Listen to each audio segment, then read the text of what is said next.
Mission বসুন্ধৰা প্ৰথম এই আঁচনি কোন তাৰিখৰ পৰা অসমত প্ৰৱৰ্তন কৰা হৈছিল 2 অক্টোবৰ 2021 চন অসম চৰকাৰে কোন চনত অৰুণোদয় আঁচনি প্ৰৱৰ্তন কৰিছিল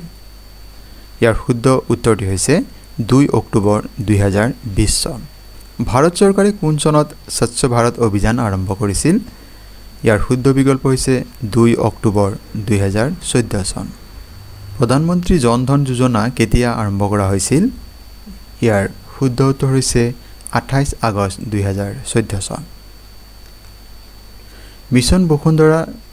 2.0 বা মিছন বসুন্ধৰা দ্বিতীয় আঁচনি কোন তাৰিখৰ পৰা অসমত প্ৰৱৰ্তন কৰা হৈছিল 14 নৱেম্বৰ 2022 চন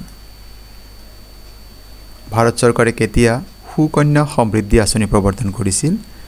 22 জানুৱাৰী 2015 চন Thank you for watching this video.